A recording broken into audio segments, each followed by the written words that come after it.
What's going on? Tonight is episode 4 of The Pursuit. I was about to put up this minute. That means 8. Episode 4 of The Pursuit. And tonight I got my friend, my man, serial entrepreneur, Marcus Green. How you doing, big time? I am doing blessed and highly favored, Pastor. So honor and a blessing to be here. Yeah, I'm glad you could jump on with us tonight. It's so interesting because we were just at the open house for We Shift Culture, and a lot of people were outside uh, in a group having a conversation about businesses.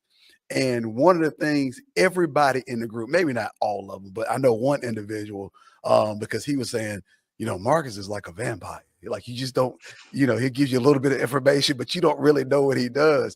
And so we were out there talking, and people were talking about their businesses. And I said, you know what?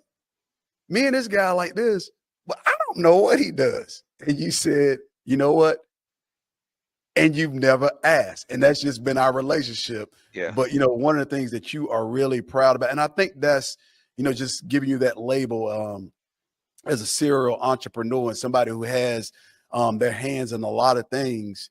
I think that'll be beneficial to all sorts of business owners tonight, because you can speak from a broad spectrum of starting a business and where you are. And then people won't feel like, well, he's doing this, so he can't really talk to what I'm doing, but we'll just call you the serial entrepreneur. When you hear that term serial entrepreneur, what does that sound like to you? What does that mean to you? To me, it means that, I'm forever changing. I'm forever evolving. Things are forever, you know, it's constant. Mhm, This thing entrepreneurial for me is not a static, it's not a moment in time, it's just who I am. That's what I do. mhm. I've been, you know, doing business, since I was 16. My first business was a barber, right? I started cutting hair at age 16. Um, that carried me through college. I remember my dad dropped me off at Lane College in 1991. He gave me $100 and a pair of clippers and said, "I'll see you later." Really? And I had to make it work. You had to make it work. Had to make it work. You could ask Had to make my girlfriend at the time, my wife at the time, never was broke. never you were hustling. Yeah, I was absolutely hustling. I mean, if you were on the campus of Lane College and from 91 to 95/96, I graduated in 96, I cut probably 95% of the males' hair on that campus, Man. including professors. So it's this term that I wanted you to kind of talk about. I saw it on Shark Tank the other night, and this family came on, and they were really passionate about their product and what they were trying to pitch to the sharks. And I heard this. Well, I tell you what, let's go back, because one of the things of a serial entrepreneur, and that I've seen on Shark Tank that they do is, one of the sharks will say, "I'll buy your business. I give you a big lump sum of money, and I'll buy your business, and I'll give you some shares, and I'll take it from here." Is that with the idea that I can go do something else? Would you do that if they made you a deal and say, "I'll buy you out"? It depends. So for me, I I build a business to sell a business, right? Okay. So if they asked me and the numbers were right, absolutely, I would sell. That will give me the collateral. And, I would probably I would counter and see if I could keep a little bit of the equity in perpetuity so we can, have some things going on. But, you know, um, businesses, they're built to sell. And you have some people that Mhm, are so passionate and they're cause driven mhm. that someone could come with a number and they still won't budge. But Now, for now, me, are all businesses built to sell, or is that some particular businesses? I mean, and that is if you ask me, yes, all businesses are built to sell, right? Yes. Um some individuals may differ in that opinion. Some people say, this is a quote unquote family business that we're going to Okay. have for forever. The challenges with that is, you have one generation that the founder that may start the business, he or she may be passionate. As it goes to second, third generation, that Hmm. passion sometimes wane, and you Yeah. can, over history, you can see where that has happened. But done right, it's not the business that is the vehicle that you're trying to pass down the generations. Okay. You're actually should be trying to pass down the either the cash flow or the fortune that the business has accumulated. That's what you're trying to pass down, not Got it. necessarily the business. I know one of the things in, giving you the label, which is a fair label of a serial entrepreneur, one of the things that you are really passionate about right now is the work that you're doing on Fayetteville Street. And I want you to kind of talk about that and let everybody know in that area the vision that you have for that area and some things that you're doing over there. Well, quite yes. I'm extremely passionate about this area in Durham, North Carolina. It's considered to be the Black Wall Street area. It's labeled as Hayti for those that are in the area that know. But this particular area, in the 40s and 50s, where it was the epicenter for business here in the North Carolina area. And for instance, I mean, for that matter, it's the United States. Booker T. Washington actually came here I believe, in the 50s, and he has a quote in the newspaper saying that Durham, North Carolina, is a should be a model for all cities in the country for African Americans. Why was And that? Do you know? it was because the relationship between the African Americans in this area and the white folks in this area, we had our own areas, that we had a community that had everything we needed in the community, and we interacted with I call it the other side of the tracks very well. Okay. We did commerce well, and we interacted very well. And so, as far as the role model, Booker T. Washington saw that black people were self-sufficient in this particular area, had our own grocery stores, our own movie theaters, anything, hospitals, universities, anything that you needed to identify as a community, it was here. And so we had some setbacks within in the 60s when urban renewal came. It kind of displaced all of the black businesses here in this area. And so what my mission and my goal for Fayetteville, that quarter, is to revitalize that area. One of the things I always tell people when I talk about it, my goal is to, you know, I don't have to tell you where Rodeo Drive is. Hmm. You automatically have imagery that this place is in California. It's, a Hmm. beautiful place and everything.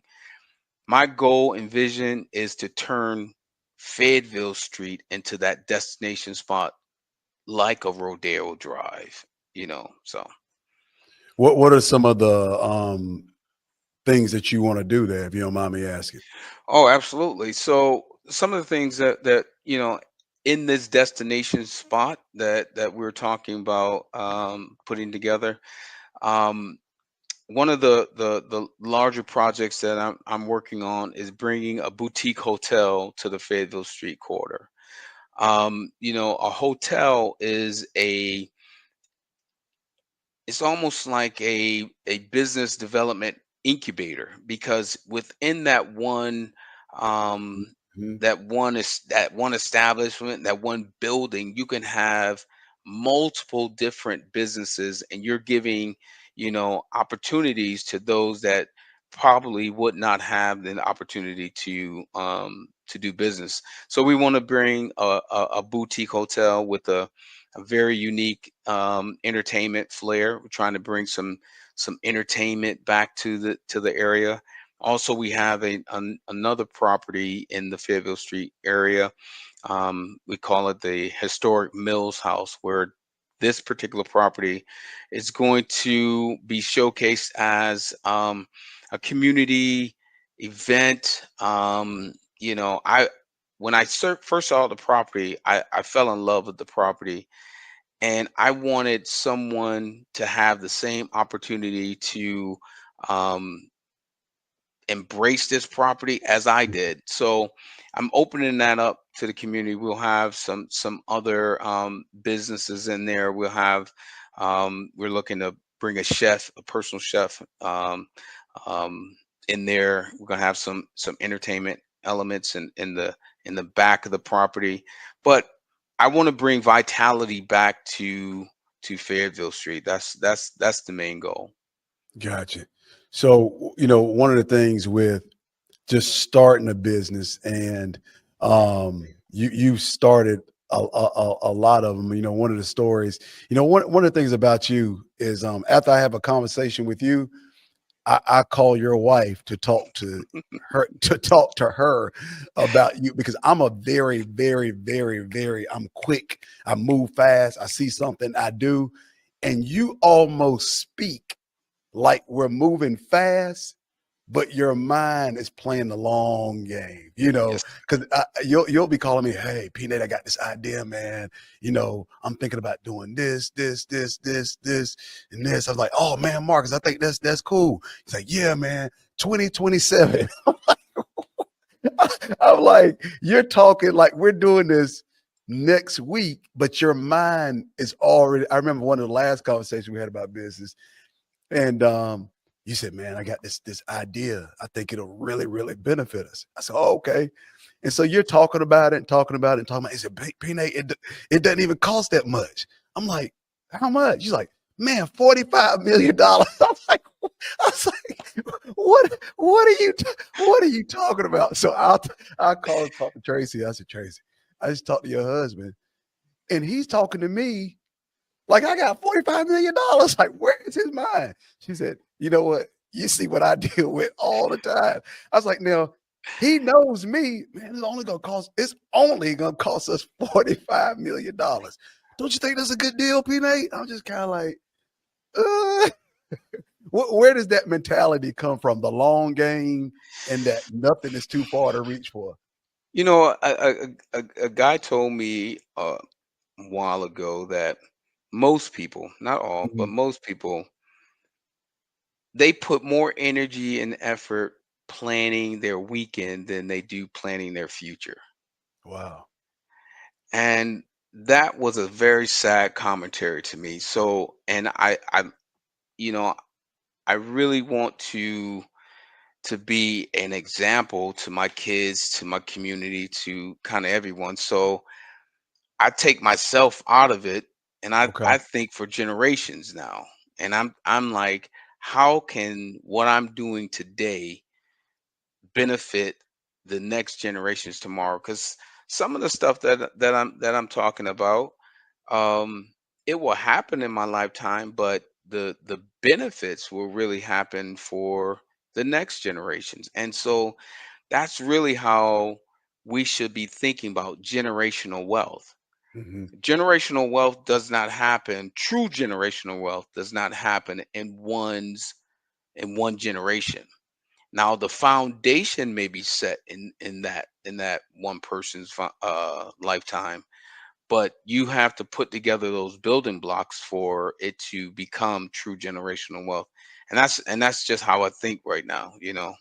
Okay, so let me ask you this. So, and I won't get too much into it, but like, you look at what's going on with LeBron James and Bronny, and people saying, that's generational wealth. That's setting your kids up.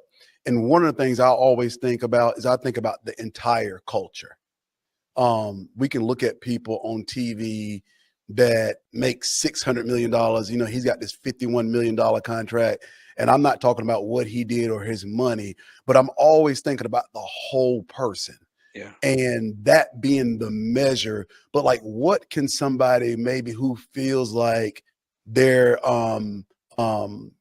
just the common person, not common in a bad way, because a lot of times we think it's generational wealth. You know, a lot of rappers are saying that now, and they're able to do that. And I'm not saying it's a bad thing, or athletes, or it's always those people sometimes who are really, really wealthy. But then you kind of look at the people who are medium wage people. So how can we create that starting where we're from? It is not, I have to have $15 million, because I'm Right. always thinking about the whole culture, and not just the person who's an athlete, or the person who's an actor, or the person maybe who didn't start with a whole lot of land, and somebody didn't leave them something. Like, can you speak to that? How can I be somewhere where I am and still that be a goal for generational wealth without hitting a lottery or doing something like that? So yes, absolutely. The thing is that we have in this society, we see a lot. Social media shows everyone highlights. You're watching everyone's highlight reel. Right. And if you really peel back the layers of that onion, it's not as pretty as it is. So I would say put your blinders on, forget about, turn your social media feeds off, and just start where you are, right? Start Okay. where you are at whatever level that you are. So for instance, you have someone that's just starting out. um if you own a home, generational wealth, a lot of generational wealth starts with home ownership. Okay. People, so like let's say for instance, I'm looking to start out generational wealth. Okay. I'd buy a home, right? Instead of buying a single family home that I'm trying to live in, I'd buy a duplex. You can buy a duplex, get FHA lending on a duplex. You live in one side because you need some place to live, and you rent out the other side. That overage, that residual that you're getting from the rent on the other side, now you can start augmenting your living expense. Now you have more money to save. And then you're saving and you're growing, and you can do it again. But let me take a step back. Okay, yeah, go ahead. Take your Let me time. take a step back. Generational wealth starts with you. I would Okay. first say you're you become a habitual eternal learner. You can start where you are and don't ever feel like you don't have anything to give. You're giving knowledge. My father, Mm, um, you know, I believe the generational wealth started from him. He was an entrepreneur. When he passed, he didn't pass me down a lot of monetarily things, but what he did pass me down, he passed me down a work ethic and a belief in myself. that's good, Marcus. That was my foundation, That's good. and everyone can start there. That other stuff that I was talking about, that's blocking and tackling. Yeah, that's But good. I would think the generational wealth mindset can start with you, and you don't have to compare yourself. You don't have to compete with anyone. Just start with you and get and become the best you, and you pass that to the next generation and watch it flourish. And you just really lock in on that. That's good. What are some of the things your dad passed to you, that knowledge? Oh man, it's so much. I know a So couple of them. yeah, I mean, I always tell people this one. anecdotal analogy that my dad gave me. I was home one summer. I didn't have any money, didn't have a job, and I was in the house. He came home for lunch. He was like I say, he was an entrepreneur. He was working. He came home for lunch. He saw me in the house and asked why I was in the house. I told him I didn't have any money to go out and do anything. He stopped what he was doing and he told me to come with him. So we hopped in his pickup truck and we drove around the city. And I picked up cans. So he'll stop at a red light and say, "Hey, go hop out and go grab that can, put it in the back of the truck." So I just was hopped out and started grabbing cans. We took the cans in and take them to the recycling place. I probably had $300 that day. After I got the money, he pulls over the truck and he turns to me and he looks at me and said, "Listen, I don't want you to ever worry about money. Money is literally on the street. It's the matter if you can fix your eyes to see it." And from that day forward, I never looked at money the same way. How did you start to look at it? I looked at it as it is Is that it what is is that made you do $45 million talking to me? Yeah, absolutely, P. Nate. My mindset changed, and he also would tell me, he said, they print money every day. Money is literally printed every day. Why would you worry about it? And so I really think very differently about it because it is just a commodity. It's just a means to an end. Mhm. And not putting so much faith in that, and but really putting the faith on yourself that you can do all things, you know. Yeah, so I'm wired differently now Yeah. because of that nugget that he instilled in me, and that right there started that generational. And so hopefully I can instill something in my kids and they can build Yeah. on and keep building. Yeah. So it's not just a monetary thing, but it's knowledge and a work ethic that you're passing on to build, to build, to build. I think one of the things is too also is you surround yourselves around people, good people. You know, Hmm. um, several times a week, I'll call you and say, "Hey, I got a question for you. I was reading this. What does this mean?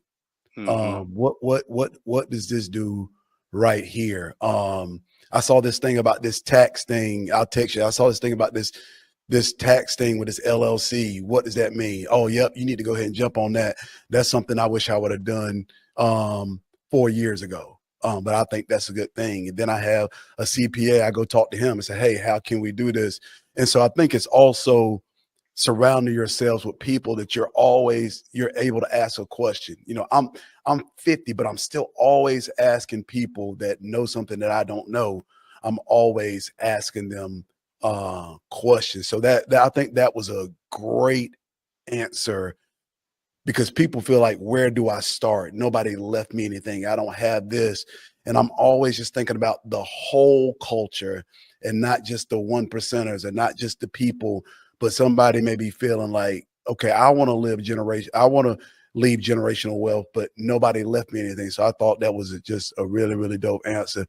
This podcast was inspired by a woman, young lady, Stacy. She works she owns a salon, and she asked me several questions one day when we were talking about business, and I thought, that what better person to have you on here, what better person to have on this podcast than have you. And one of the things that she was asking, and I kind of already know the answer to the question, but I want you to give me the backstory. Like, when did you shoot for the fence? Like, when Yeah. did you do side stuff? But then when did you say, "Hey, it's time to try to get a loan. It's time to shoot for the fence. It's time to be my own boss." Like, when do you suggest, and when did that happen for you? So that's a two-parter, right? Okay.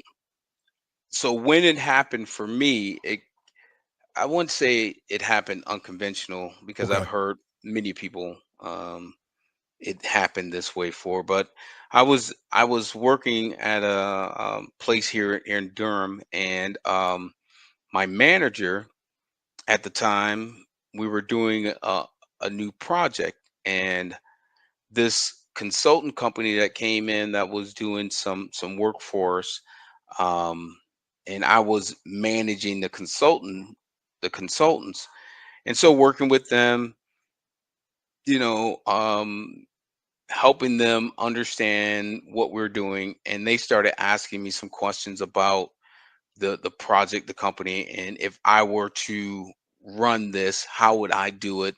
And so I was giving them suggestions on how I would do it. Unbeknownst to me, they took my suggestions and actually put it in their report, and that's what they published, and that was their deliverable. And so they stopped me, and they one day, because over 3-month period we got Uh, to be very cool, and they said, "So Marcus, what do you think we made for this engagement?" I said, "I don't know," because I didn't see the money. And they said they made about 250,000 for that 3-month engagement. And she said, "Why aren't you doing it for yourself?" That was the first seed that was planted. okay. And I said, I don't know. I don't know why I'm not doing it for myself.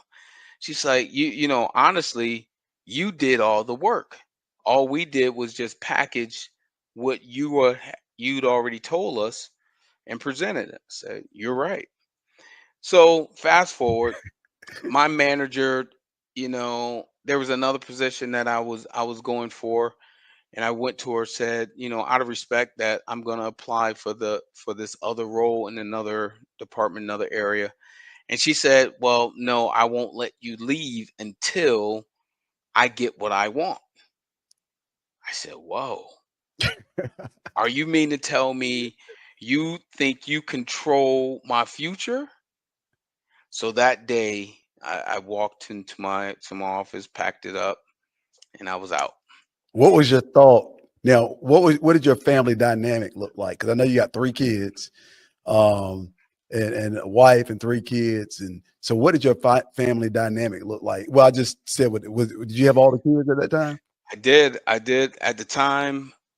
Sydney was 6 or 7, Marcus was 5, and Matthew was, I believe, about 6 months old. What was your thought pattern on the way home? My thought pattern was on you know, and I wasn't as saved as I am now, but I had some expletives going on in my mind that I'm thinking, I cannot believe she said that to me. So it wasn't the fact that you quit your job; it was the No, fact of what she said. it's the fact that because I'm the type of person, you don't tell me what I can't do. That's when you about to get a fight, when you tell me I can't do something. And when she told me that I can't do this until she gets what she wants, that didn't set well with me at all. And So, so, so then number two, failure was never in that mindset, or was it? no, failure is never an option. It was never an option. It wasn't in the equation, and it wasn't an option. But what she said you couldn't do was.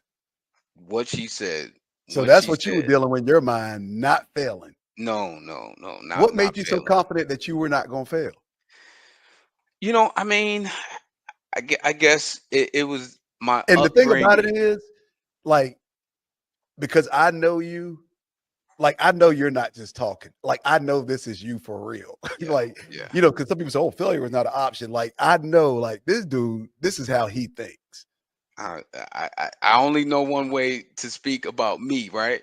So I mean, my I guess it's my upbringing, my mom and my dad, my brothers.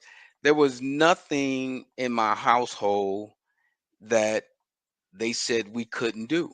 Mhm. So, I tried everything, and they encouraged that, and making sure that you don't ever want to stifle the growth or someone's belief. And so for me and my upbringing, there's nothing that I don't feel I can't do.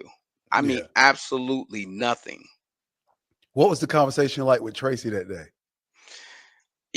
Because my wife is she's my ride or die, right?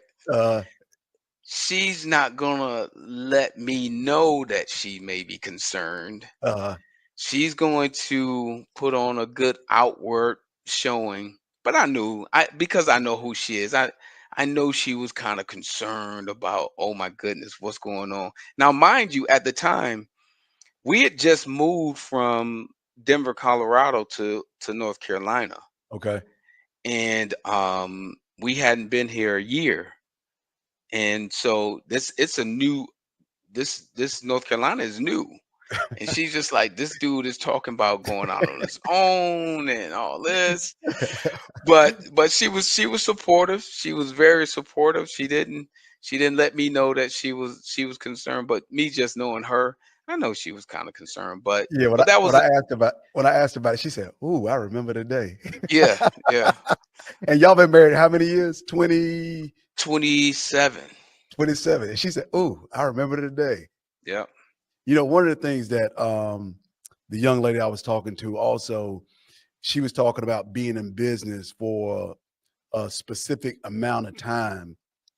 And for somebody who is starting their own business, when do you begin to see a profit? When do you feel, when do you begin to see where I feel like this is leading up to something? Or how long is that period where it's just going to be rock steady? You just paying invoices, you're just doing the thing. When should you be able to see a profit? If somebody's wondering, like, when is this thing going to turn? Or it's like we talked about on Sunday, when is this thing going to work together for my good? See, and that's a loaded question, right? Okay. Because sometime when you're starting a business, it feels like you're pushing this proverbial boulder up this hill, right? And you're just like you toiling in the business. The business is a quote unquote grind, and you're working towards it, and it doesn't feel like you're getting ahead. But if you turn back, now that boulder goes all the way back and you start from ground zero. Hmm. Now you keep forging ahead, you get to the pinnacle at the top of that hill. Now the business just takes off, and it just goes. You have to understand, when you're looking at that, what kind of business is it? Okay. Are you in the right vehicle? Okay. Because So when do you reevaluate? Like if you're rock steady for season and there's some ebbs and there's some flows and stuff like that. So when do you like what year? And I know giving me a year is very probably too specific, but like at what season do you really reevaluate about am I in the right business? So on forth. When does the reevaluation process come? so the reevaluation process it's a constant process. So Okay. when you start the business, you started it on the certain premise that this thing is going to work. No one starts a business for failure. But you're always it's almost like an airplane. We're going from, you know, here to Tampa, Florida. Hmm. That plane had a plan when it left RDU. But by the time it gets to Tampa, Florida, it has tweaked that plan maybe a hundred different times because the turbulence came and pushed the plane one way, and it had to counter and go back the other way. And that's the same thing in business. You have to be able to counter and to know that we can still make it to our destination. Now, if that engine on that plane blows out, Uh-huh. now we need to land this plane now. Okay. So just in the same thing of business, you know, one, you want to evaluate, are you in the right business for you, your skill set and your mindset? Hmm. Two, make sure that you have the proper cash flow to sustain you till you get to that, till it starts really going.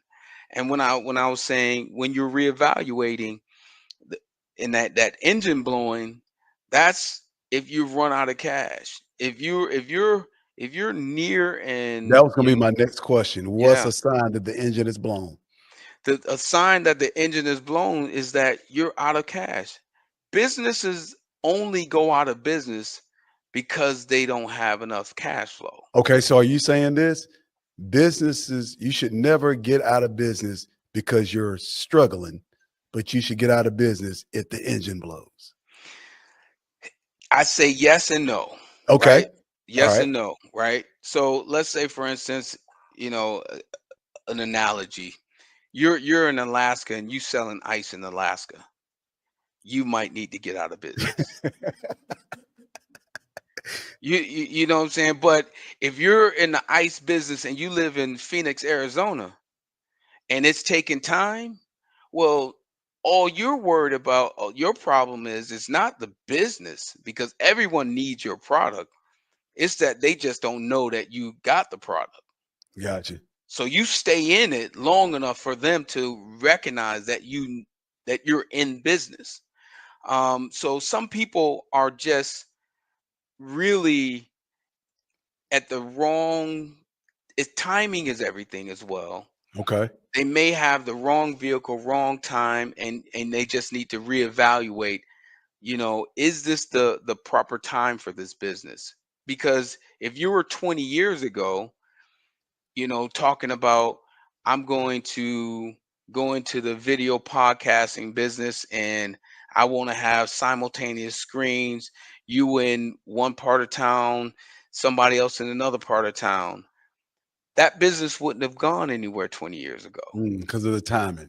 because it's timing. Because of the timing. But now, today, if you want to open that, oh, everyone understands, and it makes total sense. So timing is very critical, So very critical. one of the words that you've used a lot tonight, and you always use when we talk, is the word evolving. You're talking about steadily evolving. How much, and this guy that's doing this outlandish baseball club now that's doing really, really well. And he was talking about he took over the poorest minor league baseball team in America. I think it was in Gastonia, North Carolina. And he said everybody was leaving during the sixth inning. And so he was trying to figure out why people were leaving. So he said he was doing all kinds of things, give babies free ice cream, giving away free hot dogs, giving away free drinks. And he said he realized they were giving away 6,000 dogs at night. So he said that's not working. So he was trying to figure out, he was trying to evolve. He was trying to figure out how to patch that issue of people leaving during the sixth inning. So my question would be, baseball is baseball. Yes. And there's a lot of things that he's done to grow his product, but it's changed the integrity of what we've known baseball to be. As a business owner, when you evolve, are you ever worried about messing with the integrity of the product? So that's a very good question, and I would counter that Okay. question with, did he really change the integrity of that product? Okay. Because you say baseball is baseball, and that is true, All but right. at its core, that's not the core of the product. Okay. The core of the product is entertainment. So entertainment comes into multiple different shapes, and so although baseball was perceived to be the core of that, at the underline, it's entertainment. And so what this person did is that he accentuated some other entertainment aspects into the baseball, and made the overall experience different, but it's still entertainment. It's still entertaining. So, okay, you moving from Colorado to North Carolina. So my brother-in-law lives in Colorado, and the Rockies have not been good. So and now I'm speaking to you as a baseball owner per se, Hmm. okay? Hmm. And so the Rockies have not been really good since the 80s and 90s, and my man that's in the Hall of Fame was just knocking home runs over the fence. But when I went to visit him in Colorado, he says, "You can't find a Rockies ticket." And I said, "Why?" He said, "Because they built it in to like the biggest hangout there is in baseball." He said they have suites, they have food. He said it's like a club. They have drinks, they have all that. He said you cannot get a ticket to the Rockies thing, but nobody's really focused on the fact that they're not good. Would that bother you as an owner? Not at all. Not in the least bit. Why not? Because at the end of the day, if your core product is entertainment and you're measuring your success by how many butts you get in seats, how many people hit that turnstile, and it is in the positive, you're winning.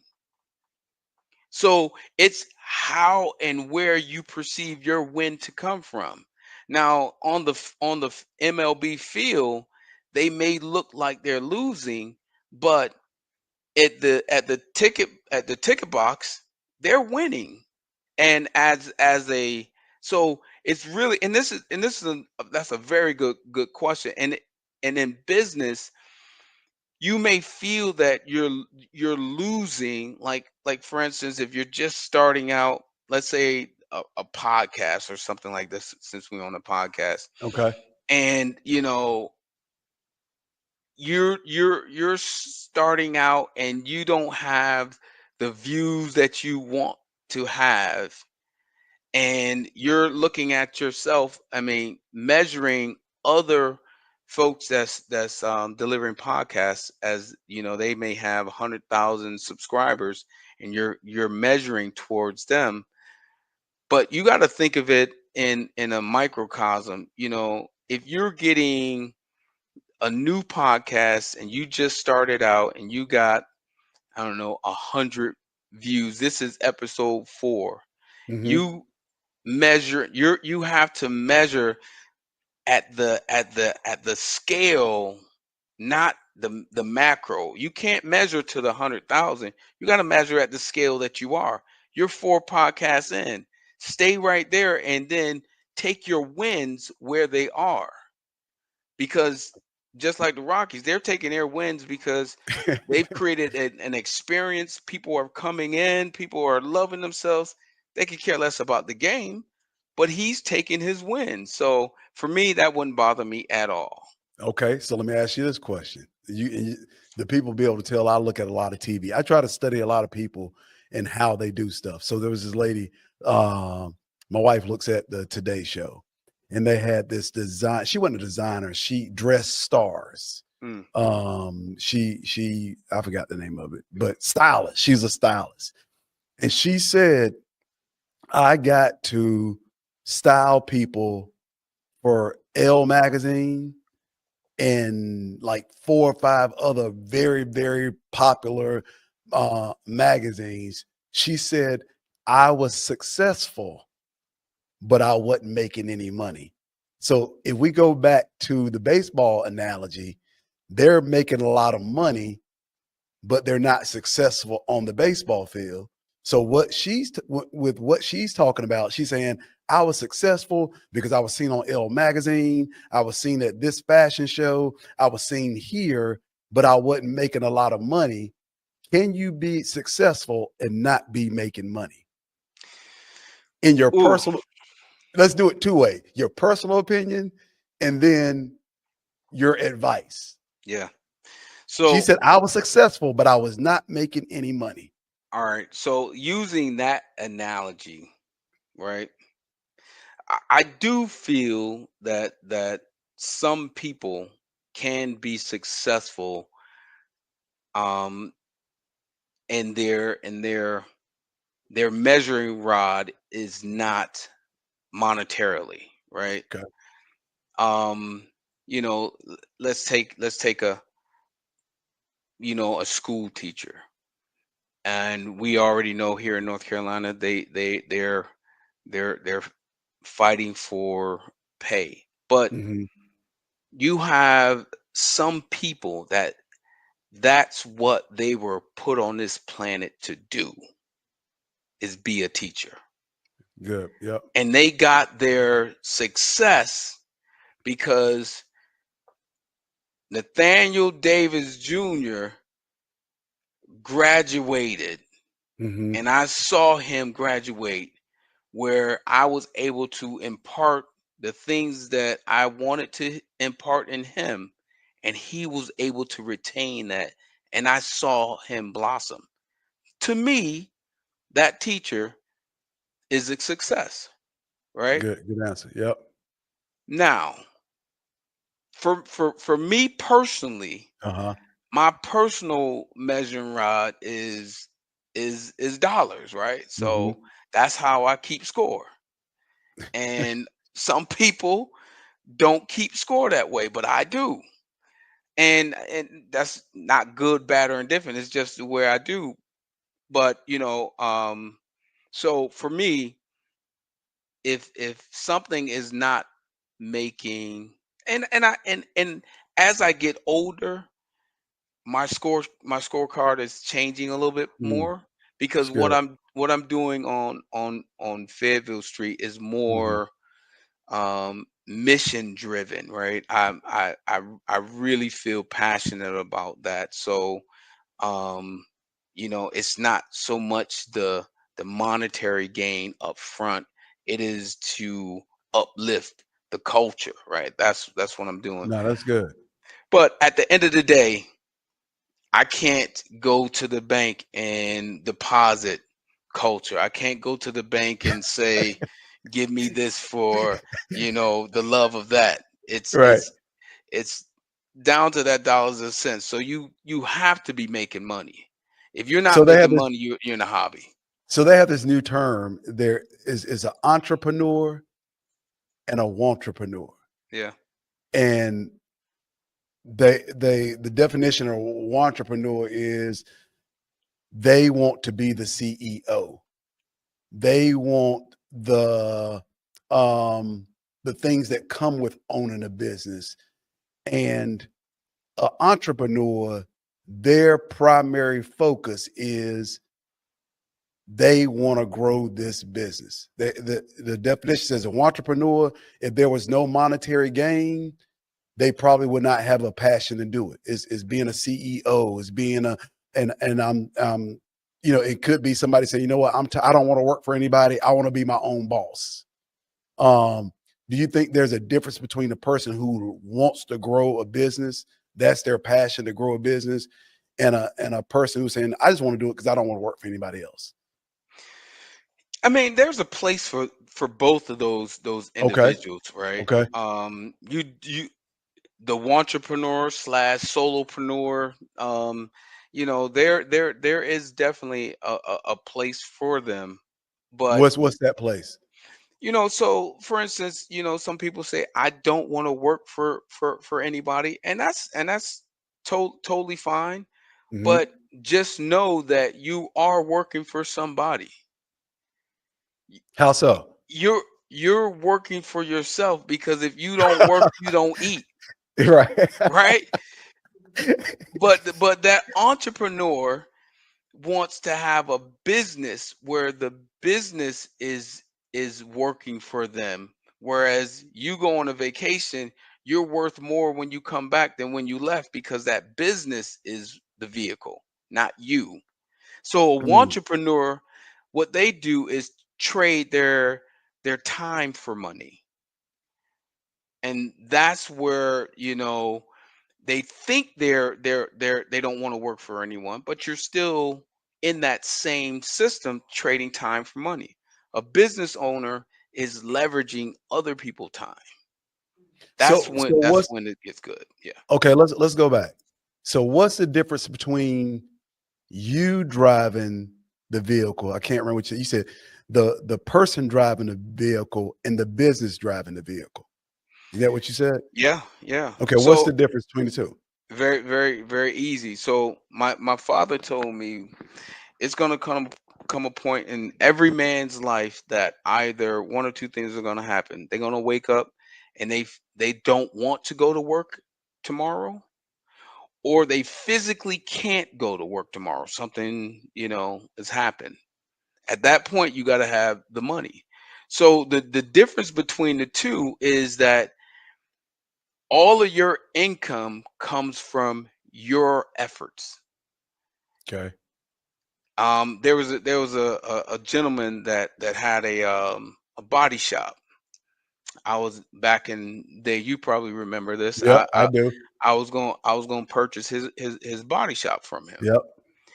and things happened, and it didn't happen. But I asked him. I said, "So, if you don't come to work tomorrow, how much money do you make?" None. Mm, So if you physically don't come to work tomorrow and you don't make any money, all you have done is just now you own a job.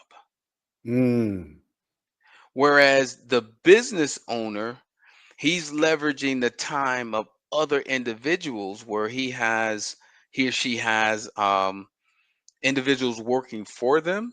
Whereas if that owner or whatever business owner don't show up, he's leveraging the time over two, three, four, five other people, yeah. and that business is still flowing, even if he's not there. That's where the difference is. But No, that's good. again, some That's people good. some people love to be solopreneurs and just leave me alone, let me be in my bubble and go to work, and that's fine.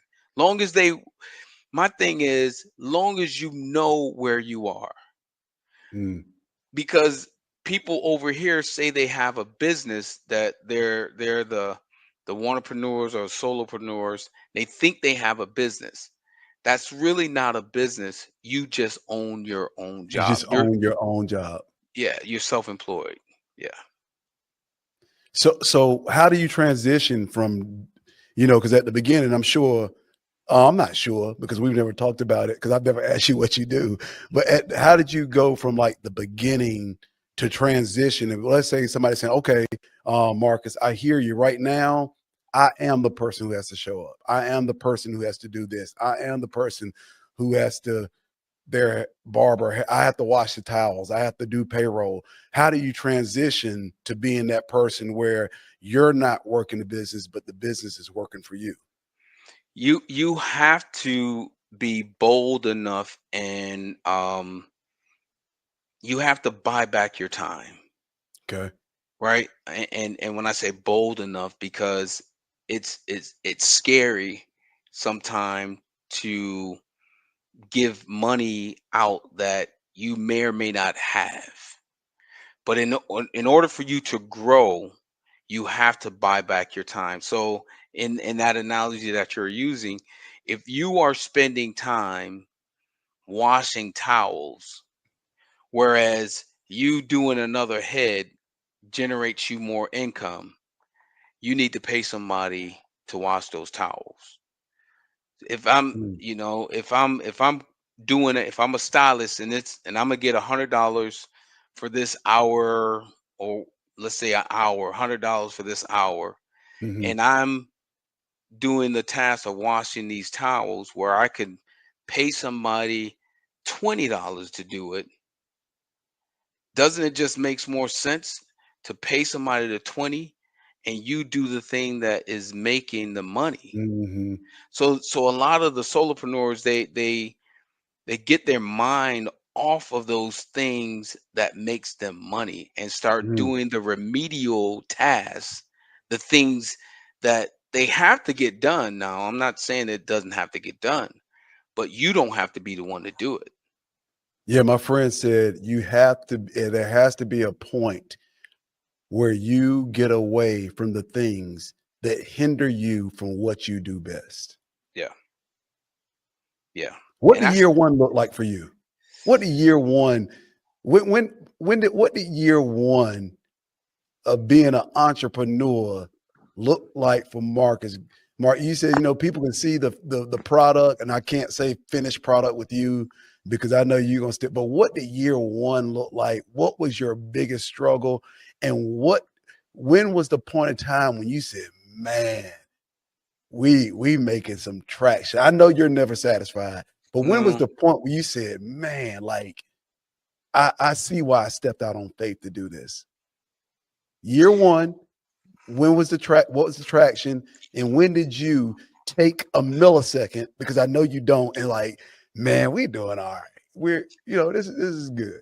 Year one was it was it was crazy, right? And we did some good numbers year one. Um, but it's so funny when I stepped back and I had that moment. I was just like, here we are now. We're here. Is when um I almost got sued.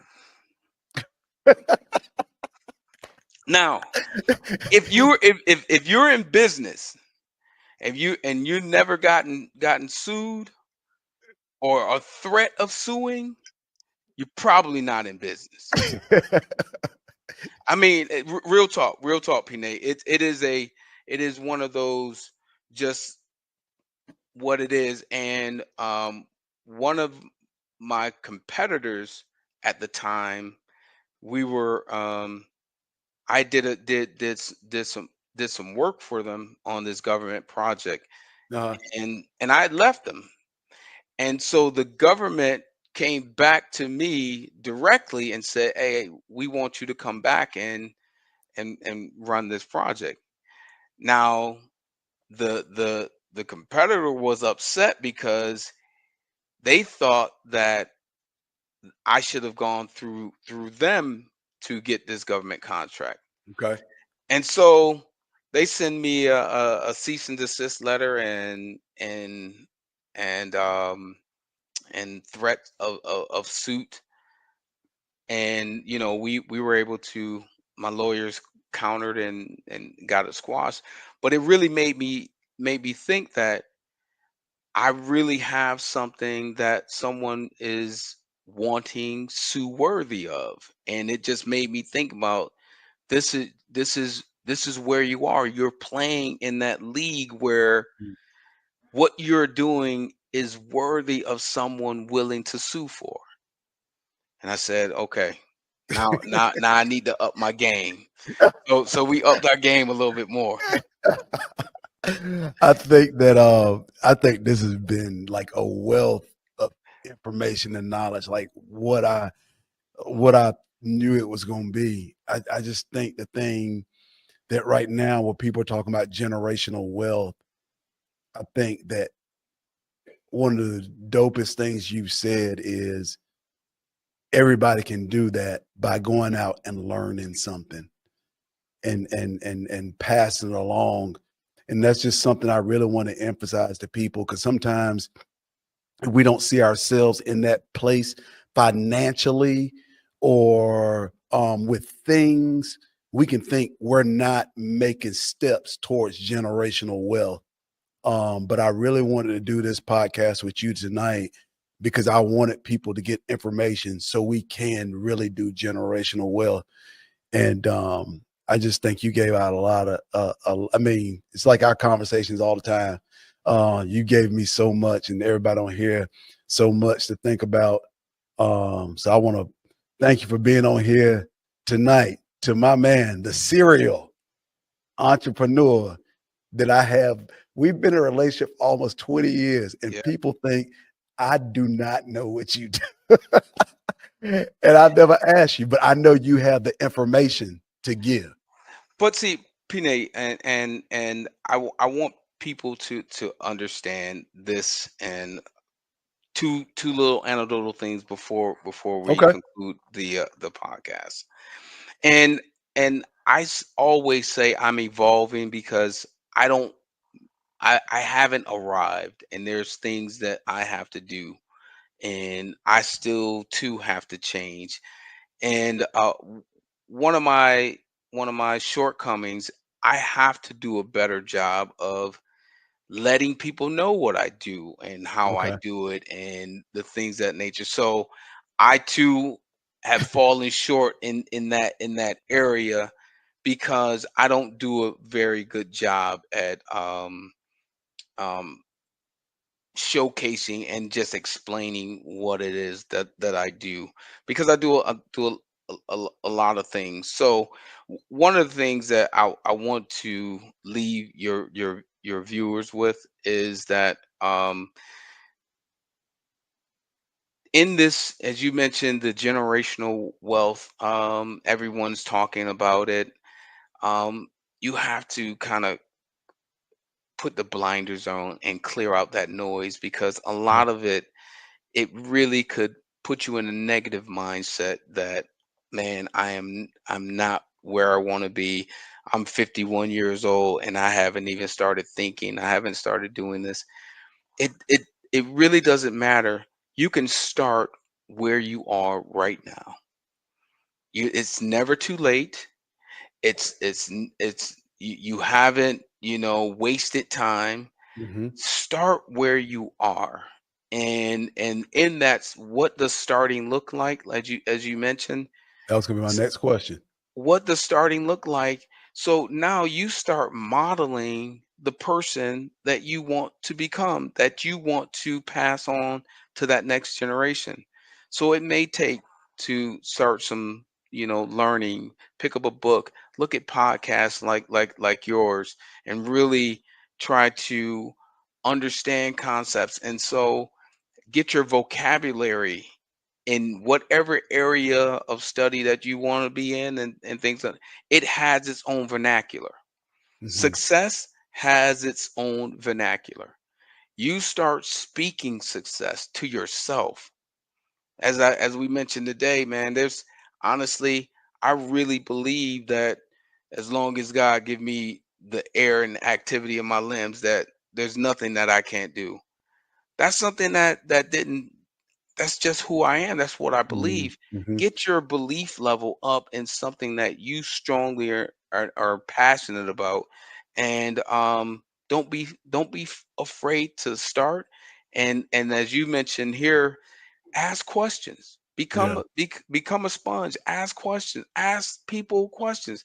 A lot of people love to talk and get their opinion. Here's one thing I know: everybody will give you their opinion, even when you probably don't want to know it. They will give you an opinion, and so treat it like a watermelon. You eat the meat, spit out the seeds, and become the best version of you. So look, I got it. You prompted another question. I want to start a business. How do I know I'm ready? Hmm. Same thing with having a baby, right? Hmm. when you pregnant, P Nate, it's coming. It's coming if you're ready or not. If it's in you wanting to start the business, that thing is gonna come out if you're ready or not. It may come out at a very unopportune time, as I did, where the lady triggered me and just made me Hmm. walk out. But that thing is going to come out if it's in you. Now your question is it really in you? Mm. Because if it's in you, if that baby, if you've been impregnated, it's going to come out. It's gonna come out. And believe me, it's going to come out. But you just got to know if it's in you or not. Yeah. Well, I appreciate you big time. Appreciate you for being on Yes, sir. episode 4 of The Pursuit. And I'm gonna be watching Shark Tank tonight. So I'm gonna call you or text you my questions. Yes, sir. Thank you for All right, having me. appreciate y'all. See y'all next time on The Pursuit.